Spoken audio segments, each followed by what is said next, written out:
তীব্র তাপদাহ এবং অসহনীয় গরমের পর ৫ বিভাগে বৃষ্টির সুখবর দিয়েছে আবহাওয়া অধিদপ্তর। সেই সঙ্গে সারা দেশে বজ্রসহ বৃষ্টির প্রবণতা বাড়ার পূর্বাভাসও দিয়েছে সংস্থাটি। গতকাল বুধবার সকালে আবহাওয়ার ৭২ ঘণ্টার পূর্বাভাসে এ তথ্য জানানো হয়েছে।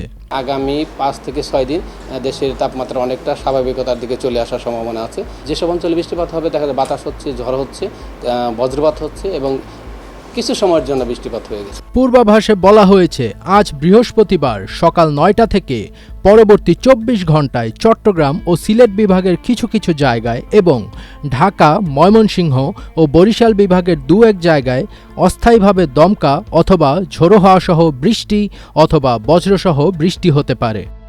সেই সঙ্গে কোথাও কোথাও বিক্ষিপ্তভাবে শিলাবৃষ্টিও হতে পারে। এছাড়া দেশের অন্যত্র অস্থায়ীভাবে আংশিক মেঘলা আকাশ সহ আবহাওয়া প্রধানত শুষ্ক থাকতে পারে।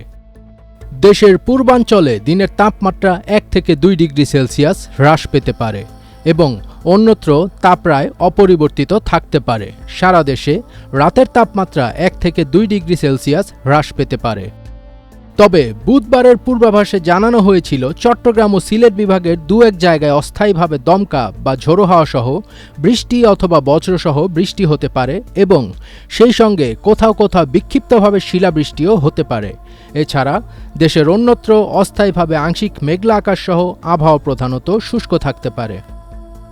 যশোর, কুষ্টিয়া, চুয়াডাঙ্গা, পাবনা, রাজশাহী, বাগেরহাট ও সাতক্ষীরা জেলাসমূহের ওপর দিয়ে অতি তীব্র তাপদাহ এবং টাঙ্গাইল, ফরিদপুর, গোপালগঞ্জ, নারায়ণগঞ্জ, নওগাঁ, সিরাজগঞ্জ, দিনাজপুর এবং খুলনা বিভাগের অবশিষ্টাংশের ওপর দিয়ে তীব্র তাপপ্রবাহ বয়ে যাচ্ছে।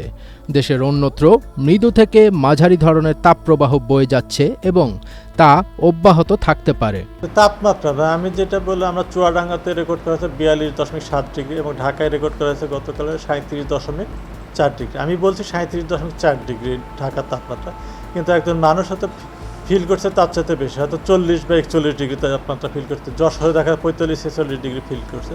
এটা আসলে নির্ভর করছে বাতাসে জলীয় বাষ্পের পরিমাণটা কীরকম আছে। জলীয় বাষ্পের আধিক্য যত বেশি হবে তার ফিল্ড টেম্পারেচারটা তত বেশি হবে, যত কম থাকলে সেটা কম হবে। এদিকে শুক্রবার ৩ এর পূর্বাভাসে জানানো হয়েছে চট্টগ্রাম ও সিলেট বিভাগের কিছু কিছু জায়গায় এবং বরিশাল বিভাগের দু-এক জায়গায় অস্থায়ীভাবে দমকা অথবা ঝোড়ো হাওয়া সহ বৃষ্টি অথবা বজ্রবৃষ্টি হতে পারে এবং সেই সঙ্গে কোথাও কোথাও বিক্ষিপ্তভাবে শিলাবৃষ্টিও হতে পারে। এছাড়া দেশের অন্যত্র অস্থায়ীভাবে আংশিক মেঘলা আকাশ সহ আবহাওয়া প্রধানত শুষ্ক থাকতে পারে। ফজবির তাজ, এটিএন বাংলা।